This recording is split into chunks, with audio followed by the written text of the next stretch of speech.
ସକାଳଟା ବହୁତ ସୁନ୍ଦର। ନୂତନ ଆଶା, ନୂତନ ଉଦ୍ଦୀପନା ସହିତ ପ୍ରତ୍ୟେକଟି ମଣିଷ ପ୍ରତ୍ୟେକଟି ସକାଳର ଅପେକ୍ଷାରେ ଥାଏ। କିନ୍ତୁ କେତେଟି ସକାଳ କିଛି ଲୋକଙ୍କ ଲାଗି ସୁନେଲି ସ୍ୱପ୍ନ, ସୁନେଲି ଆଲୋକରେ ସେମାନଙ୍କୁ ଆଲୋକିତ କରିବା ସହିତ ଅନ୍ଧକାରକୁ ଠେଲି ଦେଇଥାଏ ଅନେକଙ୍କ ଦୁନିଆ। ସେମିତି ଆଉ 2 ଦିନ ପରେ ଆମର ମଧ୍ୟ ଗୋଟେ ସକାଳ ପାଇବ, କିନ୍ତୁ ସେଇ ସକାଳଟି ଆମ ପାଇଁ ଅନ୍ଧକାରମୟ। ନା ଥିବ ସେଠି ସୂର୍ଯ୍ୟଙ୍କର ଆଲୋକ, ନା ଥିବ ଖୁସିର ଜୁଆର। ସେଠି କେବଳ ଲୁହ ହିଁ ଲୁହ। ଲୁହ ଦୁନିଆରେ ଭସେଇ ଦେଇ ଗତ ବର୍ଷ ଜନ୍ମାଷ୍ଟମୀ ଦିନ ସକାଳ ପାହିଲା ବେଳକୁ ଆମକୁ ଆମର ନିଜ ଲୋକ ଜଣେ ଛାଡ଼ିକି ଚାଲି ଯାଇଥିଲା। ଠିକ୍ ସୋମବାର ଦିନକୁ ଆମର ସେଇ ସକାଳଟା ପୁଣି ଥରେ ମନେ ପଡ଼ିଯିବ, ପୁଣି ଥରେ ଭୟ ସୃଷ୍ଟି କରିବ।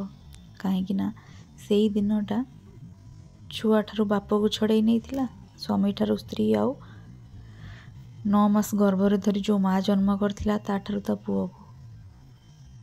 ଜୀବନ ଆଗକୁ ବିତି ଚାଲିଲା ସତ, କିନ୍ତୁ ସେଇ ଜିନିଷଟା ଯାହା ଆମଠାରୁ ଦୂରେଇ ଯାଇଛି, ଜାଗାଟା ସବୁବେଳେ ଆମ ପାଇଁ ଫାଙ୍କା ହିଁ ରହିଗଲା। ଆପଣମାନେ ଠିକ୍ ବୁଝିପାରୁଥିବେ, ଯେଉଁମାନେ ମୋର ନିଜର ଆତ୍ମୀୟ ସ୍ୱଜନ ହେଇଥିବେ।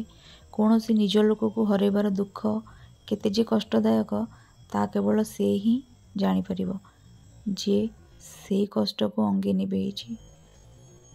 ସବୁ ସକାଳ ସମସ୍ତଙ୍କ ପାଇଁ ନୂଆ ହେଇ ଆସେନା, ସବୁ ସକାଳ ସମସ୍ତଙ୍କ ପାଇଁ ହସ ଆଣେନା।